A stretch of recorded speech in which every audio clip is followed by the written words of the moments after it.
We are very, very sorry. Hindi ko Alright, magandang araw mga kababayan. Tanggapin na lang po ba natin ang sore na sinasabi ni Bongbong Marcos, lalong-lalo na po sa mga taga Cebu. Kaya itong nakita ko mga kababayan po natin, na isang post sa social media na stay angry, mukhang ito po yung nararamdaman ngayon ng ating mga kababayan. Dahil imbis na tanggapin ang sore ni Bongbong Marcos, mas malawakang kilos protesta pa po yung mangyayari na tila ba hindi suri ang kailangan ng taong bayan kundi bumaba ka na sa pwesto mo, Marcos Jr. Yan po yung ating mga pag-uusapan, of course, no? Yung patungkol po sa kanilang diversionary tactics na ginagawa at iba't ibang rally na posibleng mangyari at yung paghahanda, yung ginagawa po nila para mukhang gusto kasi nilang pigilan itong Iglesia ni Cristo at ilang grupo. So gumagamit po sila ng ibang grupo naman para gumawa ng mga diversionary rallies. Lalong-lalo na po itong grupo ng mga kaliwa at mga dilawan na dati galit na galit kay Marcos, gustong matalo si Marcos, gustong ipahukay si Marcos Senior, galit na galit sa Duterte dahil daw binigyan ng pagkakataon na mapalibing sa libingan ng mga bayani, hindi naman daw bayani, diktador daw po ito. Pero ngayon nakikita nyo kung paano nila pinoprotektahan itong si Marcos Jr. At actually, sa kanilang sinasabing Trillion March Rally po, sa katapusan ng Nobyembre, abay hindi na nga sila magkasundo. Dahil yung ibang grupo, ang gusto nila ay idamay si Vice President Sara. Yung isang grupo naman ay gusto nila ay mag-focus lang kay Marcos Jr. At nagkakasundo lang po sila na hindi pangalanan ang mga kongresista na involved sa mga anomalyang flood control. Alam nyo na ngayon kung sino ang gusto nilang ipatanggalang. Si Sara, si Vice President Sara at itong si Bongbong Marcos. Para hindi na po si VP Sara makapagtakbo pa sa susunod pang mga eleksyon. No?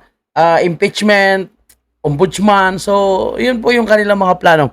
Anyway, sa impeachment wala na po silang chance. So ngayon ang chance po nila ay kasuhan po itong si Vice President Sara. And anyway, sa usaping rally po mga kababayan po natin, ako naniniwala na hindi sila magtatagumpay. Dahil mas marami pa rin po ang sumusuporta sa magandang advokasya at magandang hangarin po at pagiging tunay na Pilipino ng ating Vice Presidente. Anyway, ito, pakinggan nyo po ito dito, si Bongbong Marcos. No? Yung tanong ko nga, tanggapin nyo na lang ba yung sorry niya sa mga taga Cebu at sa lahat po na nawalan ng mahal sa buhay dahil sa kapabayaan ng presidenteng ito. na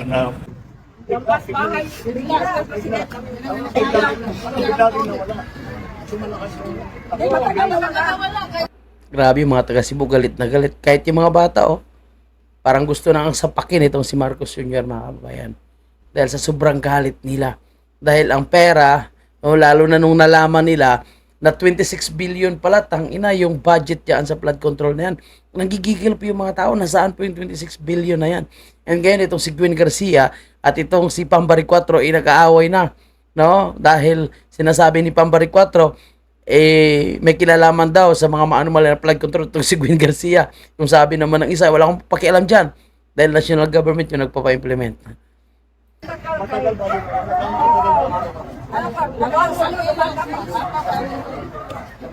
Galit na yung tao.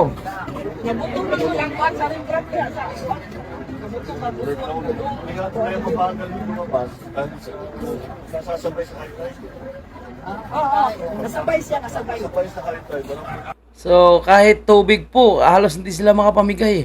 Ang sagot ng tao, sino namigay? Mga private individual daw po. Kala mo, ang galing magsalita, no? Tapos nandiyan pa po yung dalawang pabida-bida na yan. Yang si Jock Prasco at itong si Cristina Prasco. Na alam niyo kung saan galing yan, no? Galing pala yan sa London. Yung mga idiputa na yan, mga kababayan po natin, no? Imbes na unahin yung mga kababayan na talagang isinilanta, no? Talagang nasira yung mga ari-arian, may mga nawala sa kanilang pamilya, abay inuna pa na mag-enjoy sa ibang bansa. And ngayon, ang gusto nilang sisihin si Vice President Sara. Ang tanong po natin, no? Responsibilidad ba ni VP Sara na pamunuan yung ating bansa? Hindi po, dahil responsibilidad po yan ni Bongbong Marcos. At ang mandato ni VP Sara ay siya po ay kumbaga spare tire, extra po kung sakaling may mangyari po sa presidente. Sasabi nila, asan si Sara? Bakit? May kapangyarihan ba si VP Sara na mag-command mag-utos kung anong dapat gawin, si Bongbong Marcos ang presidente. Sinasabi nga ni Bongbong Marcos, dapat magsilibral po tayo ng simpleng Pasko. Pero sila, magpa-Blackpink po sila sa kanilang Christmas party sa Malacanang. Wow, milyones ang gasto, mga kababayan natin. Hindi ko alam kung ito po ay matatanggap ng mga sinalanta ng bagyo kung malaman nila na ganito po kabongga yung magiging Christmas party nitong si Bongbong Marcos. Di ba?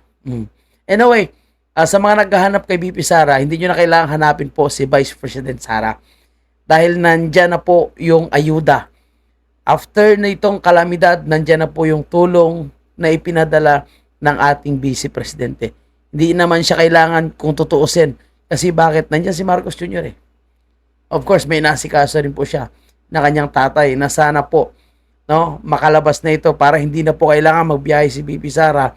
Ang sala rin po kung bakit nagbabiyahe si BP Sara dahil dito kay Bongbong Marcos na ito. Walang bayante. May nag-ano dito. Yan, sumbat mo sa kanya lahat na eh. Ang kwenta yan.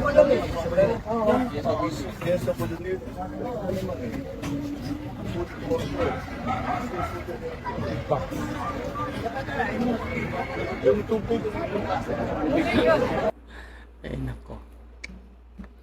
Parang tanga po mga kababayan natin, no? Kinausap yung mga tao, wala naman siyang magandang proposal. Wala naman magandang siyang sinabi. Parating na yung tubig, pagkain, o yung local government na yung bahala dahil ang national government ibinigay na sa local government. Yun lang. Iputangin na, hindi ka pala kailangan dyan eh. Bakit ka pa pumunta dyan? O umuwi ka na. Tapos hihingi ka na lang ng sorry, pasensya na lang. Pagkatapos yung nakawan. Alam mo kaya ang sinasabi ni Congressman Kiko Barsaga na binisita pa ni Bongbong Marcos ang kanyang ninakawan. Which is totoo naman.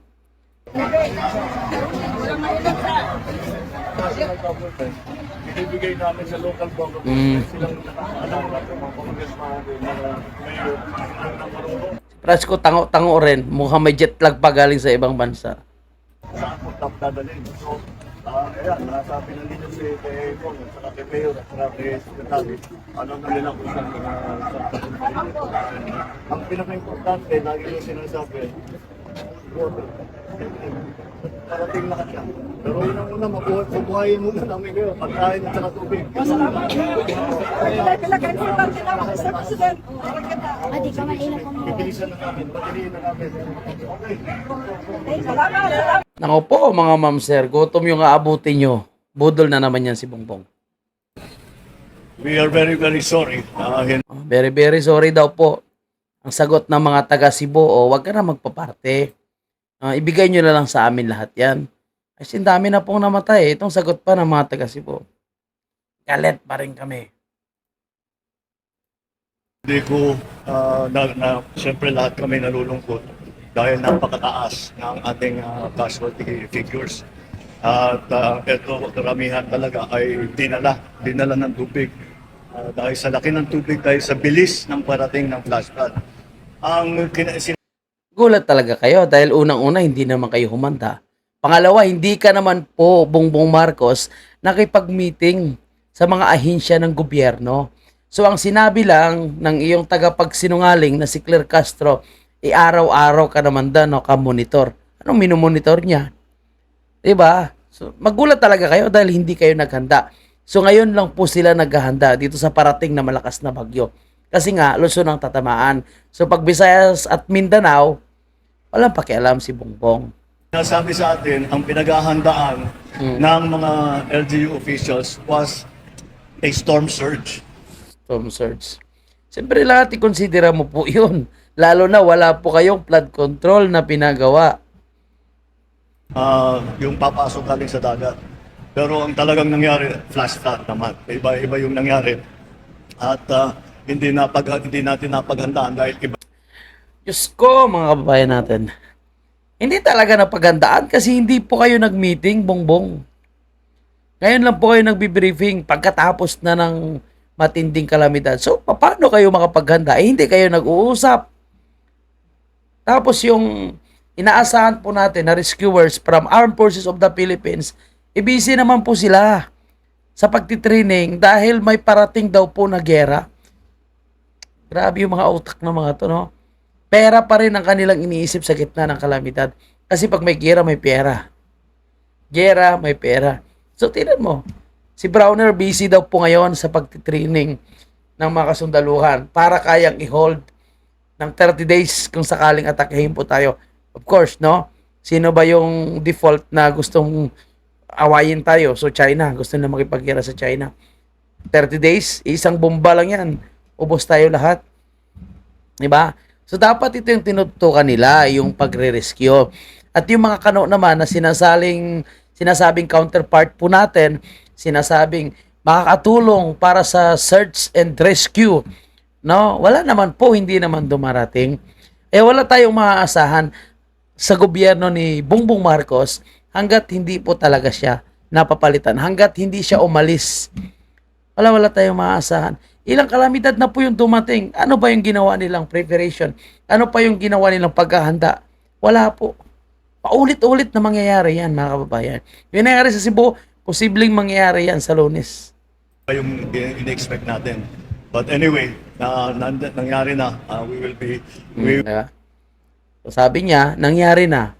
So, ibig sabihin, yun, tanggapin nyo na lang. Kasi nangyari na, hindi kami handa. Kawawa po ang mga Pilipino. Kaya sa 16, 17, 18, pakita nyo po yung galit nyo. Will be helping the families of those na naging casualty.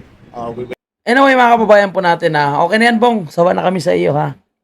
Alam nyo, yung ibibigay po nila, yung totally damage from government natin is 10,000 lang. Partially damage is 5,000.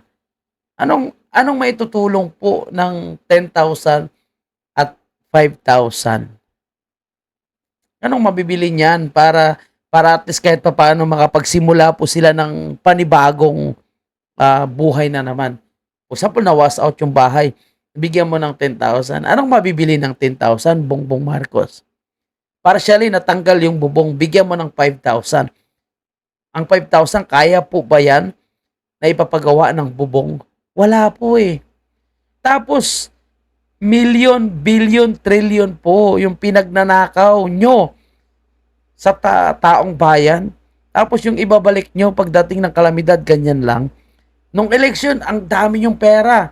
No? Ang dami yung ayuda na binibigay.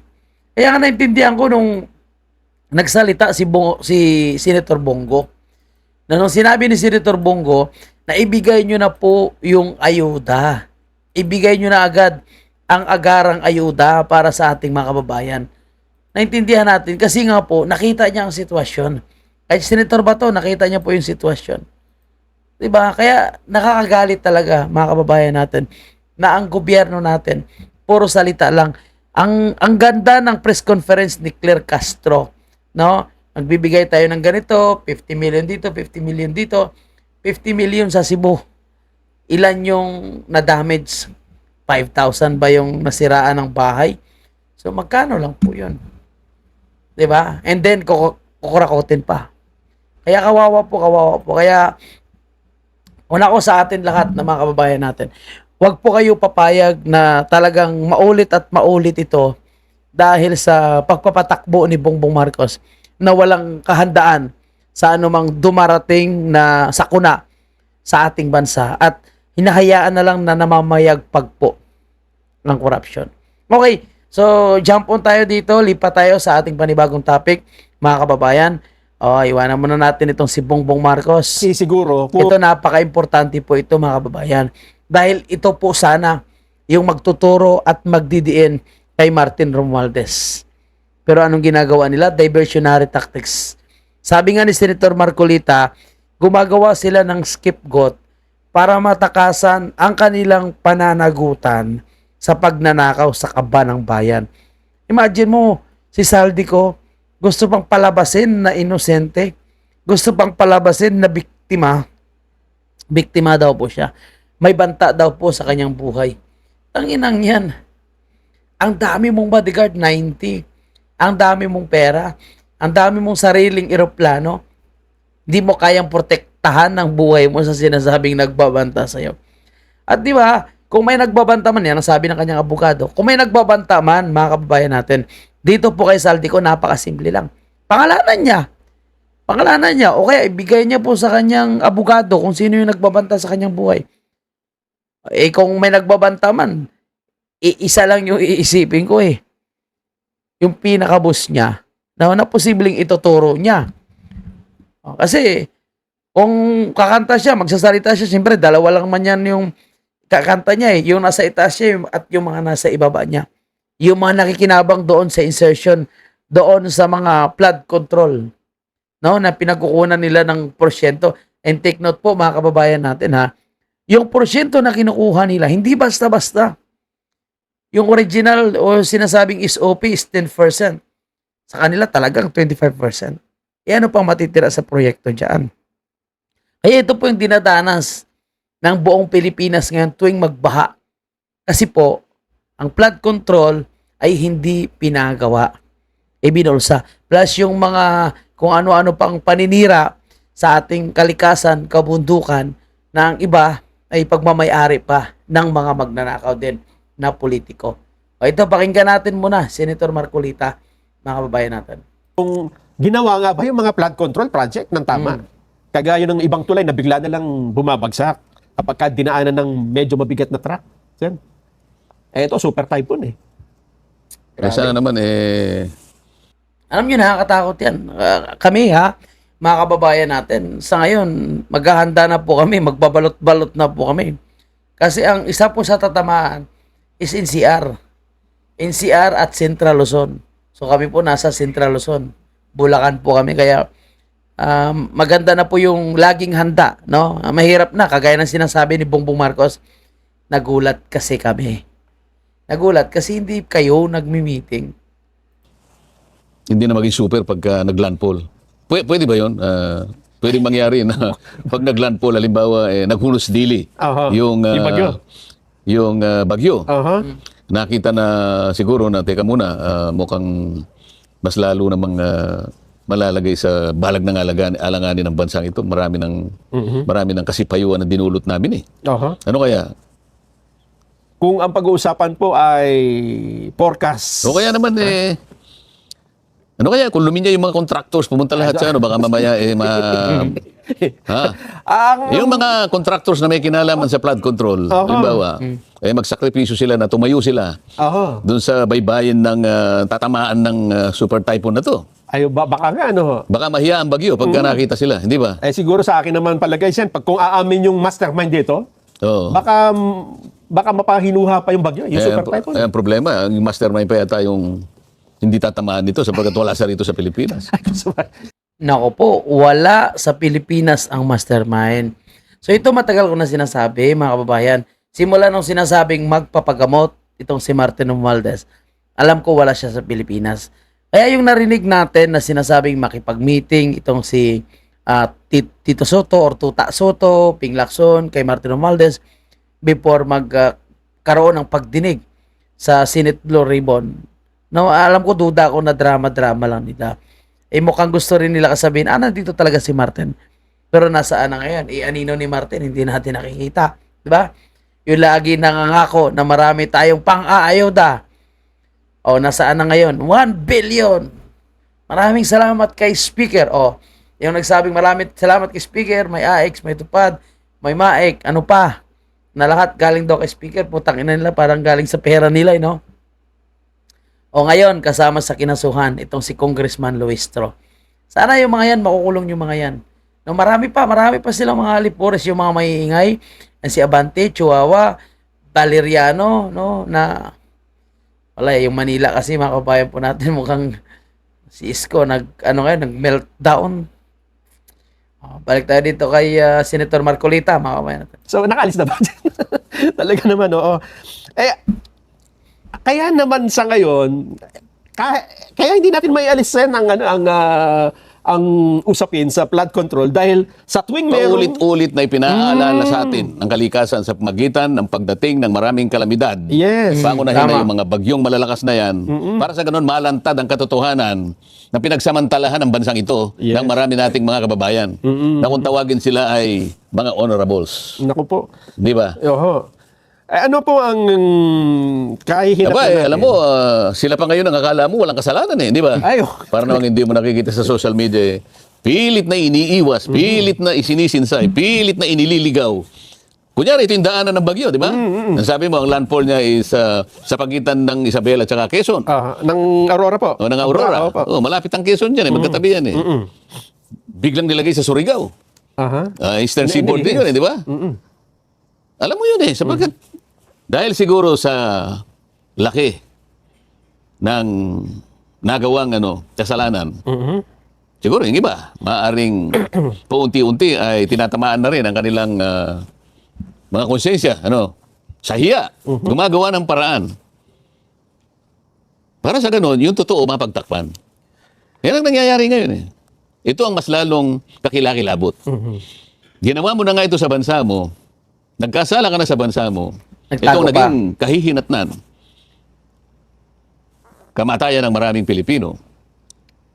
Hindi natin sinasabi na dapat nangyari ito. Nalulungkot lahat tayo sa nangyaring ito. Ngunit, Kaya dapat sila singilin dyan. Kasi yung mga nawawalang buhay na yan, yung mga pamilya na nawalan, na ulila, so dapat singilin nila po yung mga magnanakaw na ito. Hindi pwede na palagpasin na lang nila ito.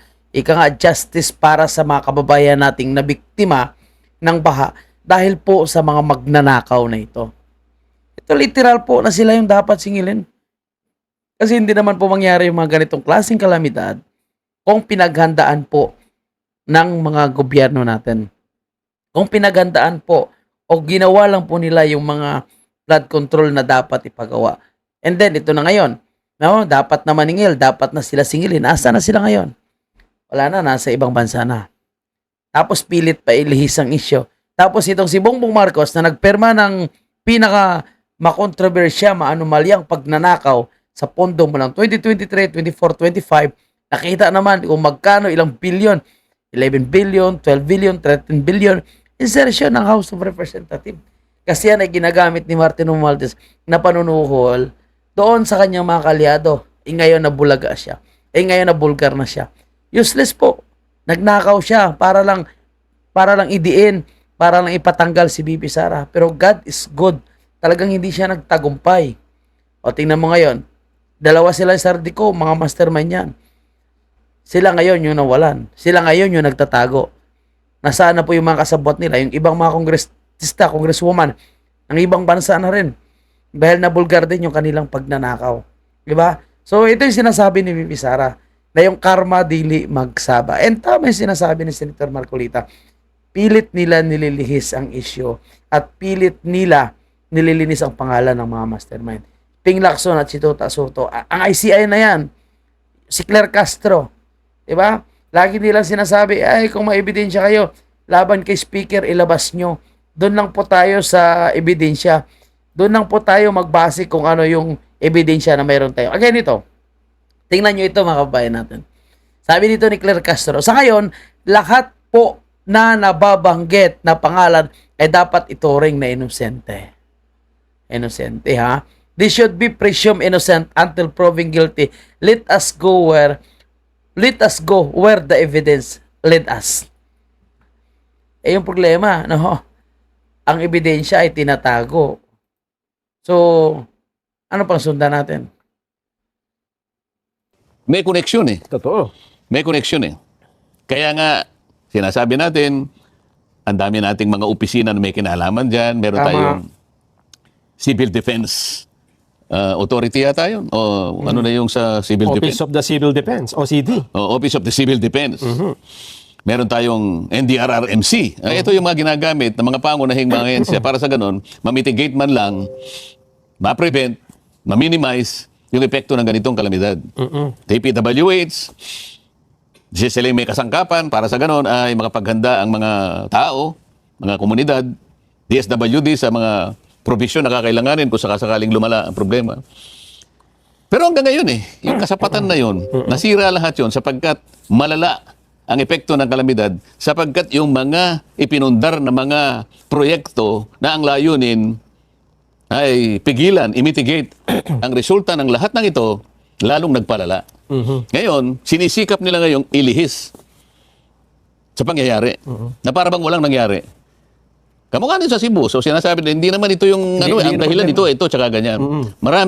Maraming mga pamamaraan ang ginagawa nila. Ito yung mas nakakakilabot ngayon. Ang buong akala nila sa kanilang ginagawang ito ay matatakpan, makakalimot at magpapatawad ang taong bayan. Ang isa pang sinisisi, yung Dolomite dyan. Sen. Alam mo, Ito lamang ang manifestasyon kung paano nila nung kung di ako nagkakamali nung nakaraang Biyernes. Diniscuss natin yung tinawag nating grand design yes. para pagtakpan lahat ng mga bagay nito. Di ba? Grand design, ha? At merong 5 bahagi na tayong discuss doon. Baka may gusto ko pang sabihin. Ito ang isang na Grabe, no? Mayroon silang grand design kung paano po sirain yung mga taong nagsasalita. Di ba? Mayroon silang mga PR firm, no? Yung mga troll farm na talagang sinisentro po yung mga taong nagsasalita.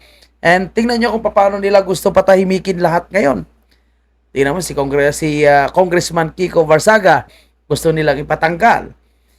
Senator Bongo, gusto nilang isama sa issue ng flood control. Si Manong Chavit Singson at marami pang iba. So yung mga vloggers ngayon is tinatarget nila at gusto nilang patahimikin. Yung mga nagjo-join sa mga rallies, lahat po sila is naka-profile at naka-monitor sa ating PNP. Grabe. nagbigay sa akin ng isang malaking tanong, Sen, ha?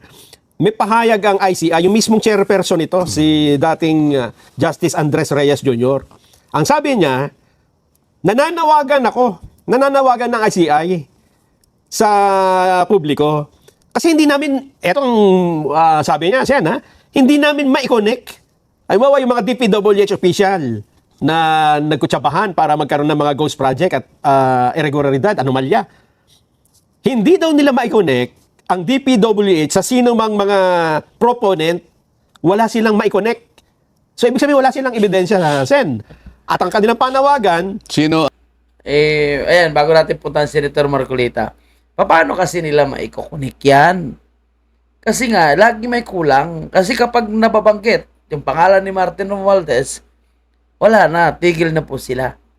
So, hindi talaga nila makukunik. So, ngayon, nananawagan sila kung baka may ebidensya kayo, may maitutulong kayo, nananawagan sila sa taong bayan. So, yan po is drama lang, mga kabayan natin. Actually, yung ICI, wala talagang magandang gagawin yan. Nakita mo yung pinagagawa nila sa Davao? Diba? Yung mga matitibay po na mga flood control project ni President Duterte o ni Congressman Pulong, pinag-iinitan po nila. O, tingnan mo, nasupalpal si Magalong ng isang Dabaweños. Sinabing, hindi yan napagawa dahil si Bongbong Marcos na ang presidente. O, walk out si Magalong. Di ba? Tapos nilabas ng mga vlogger kung gaano naman katibay yung talagang mga flood control. So, kaya magtaka ka kung bakit masasabi nilang substandard o ghost project. Kahit po yung local media, ha, lalo na po yung interview ng News 5, sinabi niya na wala po ditong ghost project. Wala din po ditong substandard na mga proyekto na pinagawa sa distrito po ni Congressman Pulong. So yung mga gawa-gawa nilang kwento, yung sinasabi yan, 51 billion, 4.8 billion, lahat po yun ay ano lang, no? Mga propaganda lang. Pilit nilang nililihis lang po yung issue. And now, imagine mo, Dolomite. Ang ganda ng Dolomite Beach. No? Ni isang pumunta dyan, na-appreciate, hindi nagre-reklamo. Yung laging nagbabanat na talagang may anomalya itong sa Dolomite Beach, itong Yang Seridon. Mukhang si, pangalan niya, mukhang si Mr. Bean. At itong si Loren Ligarda, na mula daw po na pinagawa ang Dolomite, wala daw pong magandang naidulot. Putsang inang yan. Ang linis po ng Dolomite na yan, naging tourist attraction pa nga. Local and foreign, pinupuntahan. Tapos sasabihin mo na walang magandang naidulot. Diba? Bangag din, mga kababayan. Tuloy tayo dito kay Marcolita. ang nagsasalita dyan? chairman po ng ICI, Andres Reyes Jr. Ay ang kanyang sabi, nananawagan kami sa lahat na ng posibleng may alam, whistleblower, lumapit kayo sa komisyon, tumulong kayo sa pangalap ng ebidensya. So naghahanap ng whistleblower. Opo, ang ICI. Eh, di ba yung Blue Ribbon Committee, sa nung panahon ko, nakahanap ako ng whistleblower eh. Ay nga, tama. Ayaw naman nila suportahan. Si Eh kasi tinuturo si Martin, eh mamaya ituturo yan si Sandro. Kasi yung mga diskaya is contractor din po yun sa mga proyekto ni Sandro Marcos. Kaya ayaw nila yon. Dapat yung sinasabi nilang whistleblower, dapat ituturo yung mga senador. O kaya ituturo yung mga Duterte allies.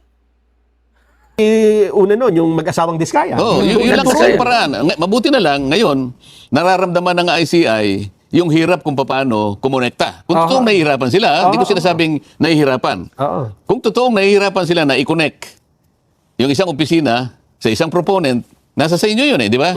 Kaya lang, dito mapapatunayan, sapagkat nananawagan sila sa tulong ng sino mang whistleblower. Sapagkat whistleblower lang talaga ang makapagsasabi, makapagtuturo. Dahil yung whistleblower, kasama siya doon sa katiwalian. Nakita niya. O ngayon, dahil mga contractors naman, inaamin na may kinalaman sila at sila naman ang pangunahing kasangkapan para isakatuparan yung pagpapagawa, pagtatapos ng mga flood control. Ang nangyari nga lang, hindi naman ginawa sang-ayon doon sa design, sang-ayon sa specification, at sang-ayon sa materyales na kailangan. Hingi pa nga, multo pa nga, hindi ba? Multo talaga. Ilan yung multo? Ang daming multo na flood control. Okay lang sana kung 1 milyon, grabe. 70 million, 99 million. Pera ng taong bayan. Tapos yung mga nasalanta, yung fully damage is 10,000. Tapos yung partially damage, 5,000 lang. Tanginang yan. So, siguro ngayon ma-justify yung ginawa ko na kaya nagpilit ako na i-encourage sila. O, kayo po ka akong pinatawag dito na naunang binanggit ng Pangulo. 15 kayong kontraktor, magunahan na po kayo. Kasi po, mabigat ang kasalanan dito, plunder ito. So, kung kayo po ay magkukwalify under the Witness Protection Program, baka po ang ganansyang makukuha nyo, hindi na kayo masasali doon sa criminal aspect. Di ba? Alam niyo, napakaganda po yung proposal ni Senator Marcolita eh. And pumayag na po yung mga diskaya. Diba? Pangalanan nila yung mga totoong involved. Yung problema nga, mga kababayan natin, nung binanggit ang pangalan ni Saltico, Martin Romualdez, sila Roman Romulo, si Arjo Atayde, at marami pa. I think 17. No, so hindi pa nga, sabi nga, hindi pa ngayon lahat eh. 'Di ba? Yung problema noon, gumawa na sila ng paraan kung paano matigil, kung paano mapalitan itong si Senator Marcolita. So obvious masyado doon. Kaya ang taong bayan, nakita na, ito po yung kanilang plano. Ito po yung kanilang masamang gustong mangyari. Kaya pilit nila pinagtatakpan. And after that, ayaw na nila bigyan ng Witness Protection Program itong mga diskaya. And then, ang gusto nila ay sumunod sa kanilang kagustuhan. Kaya nag-book out yung mga diskaya. Bakit? Mukhang ang gusto nila is ituturo si Bongo o ituturo yung nakarang administrasyon. Kasi gusto nilang palabasin, hindi lang sa kanila, yung may mga anomala sa flood control. Ang gusto nilang palabasin, mayroon, sabihin mo, mayroon din doon sa nakaraang administrasyon. Kaya hindi umubra o nag-walk out yung mga diskaya. Diba ngayon tinatakot nila, makukulong kayo. Sabi siguro ng diskaya, ganon din naman eh. Ikukulong nyo din kami. Ayaw na namin gumawa ng kwento. Anong nangyayari ngayon? And then, muli, no, nung nagsimula na si Ping Lacson, ito naman si Master Sergeant Cotesa, biglang tinigil na naman nila. So, mahalata mo talaga, mga kabayan po natin. Ngayon, babalik na naman sila. May VIP witness. Kakausapin si Martin Romualdez. Ano yan? Obvious po na panggagago. And again, nakikita natin, no, kung ano resulta ng kanilang mga panggagago. Kung anong resulta ng kanilang kasinungalingan. Hindi po nila matatago yan sa taong bayan. Hindi matatago yan. Yung mga flood control. Actually, yung flood control na hindi naman natin actually nalaman yan, di ba? Alala nyo yung sinabi ni Marcos Jr. na may 5,500. Doon na natin hinanap. Pero noon pa man, nung tuwing bumabaha, kini-question na po natin. Bakit walang ginagawa? Bakit hindi ito handa? Ngayon, pupunta sa dyan. Talagang tapos na. Tapos wala namang dala. Sabihin niya, nasa LGU na. So, kawawa po yung mga kababayan natin. And itong panawagan ni Senator Bato, sana makinig yung iba, magtulungan, at yun, sana magpadala ng mga bakko doon para matanggal yung mga depressed. And ito pa, no, itong pagdeklara ni Marcos Jr., mga kababayan po natin ha, yung pagdeklara ni Marcos Jr. nitong national calamity, pag-declare ng national state of calamity, mali naman ito, declares national calamity, national state of calamity, dahil kay Tino and then kay Uwan, no? So ito po is magiging source na naman ito ng corruption dahil mapapabilis yung pag-release ng pera. Kaya tayo walang tiwala dahil ginagawa na po nila eh. Paulit-ulit lang po nilang ginagawa. And yung mga taong nagsasalita ay pilit nila tinatakot. And then tingnan nyo ngayon ang stock market po natin, di ba? So yung piso natin, napakababa na, nasa 60 na po yung palitan ng piso to dolyar to piso. 60 na po yung bawat isang dolyar. And of course, yung pagbagsak ng ating ekonomiya, pilit pa rin nila tinatago yan sa taong bayan. Yung pagbagsak ng ating stock market, imagine mo, isang araw lang, 1.7 trillion. And then, after 2 days, nagpanik sila dahil nagalit yung tao, napansin ng tao, napansin eh. O, binawi nila. At sinabi ng manager ng stock market ng PSA, bawiin mo, sabihin mo na nagkamali lang sa datos. Pero paano yan? No, yung mga expert itong research no ng parang economy or nagbabasa po ng paglago ng mga ekonomiya natin, nagsasabi na, di ba, na talagang shockingly low result, yung pinakamababa talaga ng resulta ng ating ekonomiya. Ayan po yung nagiging rason, mga kabayan po natin. And sa talamak na gutom, kahirapan, anong sabi ni Claire Castro? Dahil daw po sa sunod-sunod na kalamidad. Sabi ko nga, yung kalamidad, lagi naman yan eh. Pero yung kahirapan ay ang pinagbabasihan ng tao kung mabilis ba makahanap ng trabaho. No? Mabilis ba maka-apply ng trabaho? Marami bang apply na trabaho? Marami bang investors na dumarating sa ating bansa? Yung problema, wala po, mga kababayan natin. Kaya nahihirapan po tayo. And then yung presyo ng bilihin, tubig, kuryente, hindi naman bumababa eh. No, yung mga nagrereklamo nga na walang tubig, hindi nila maayos-ayos eh. Kaya palagay ko dapat na natin wakasan ito. Dapat talaga matapos na ito dahil pahirap po sa taong bayan. At kapag ang taong bayan lumalabas na, nagrarally na, nagsasalita na, alam na dapat ng namumuno kung anong ibig sabihin yan. Ayaw na po sa kanya. Hindi na nagugustuhan yung pamumuno niya. So, dapat gayahin niya po yung ginagawa ng ibang bansa. Magpakumbaba na lang siya kung ayaw na ng taong bayan. Di po ba? Okay? So, yan lang po yung ating update, mga kababayan po natin. At patuloy po tayong manalangin. May parating po na napakalakas na bagyo. So, ayaw naman natin na magaya tayo sa nangyari sa Cebu. So, kaya kailangan maging handa po tayo. Huwag na po tayo umasa sa gobyerno natin dahil wala naman silang gagawin. And kita nyo naman kung anong tulong lang yung binibigay nila. Kaya kailangan tayo maging handa. At syempre, ang pinaka-importante ay panalangin po para sa kaligtasan ng bawat Pilipino. Lalo na, hindi naman nila magagawa yung mga ghost project na dapat gawin nila. Hindi naman nila mahahabol pa itong mga substandard na mga proyekto nila. Kaya kailangan maging handa po tayo. Lumikas kung kinakailangan at sana gumawa na lang ng aksyon yung mga local government natin. Maraming salamat po and God bless, mga kabayan. Thank you po.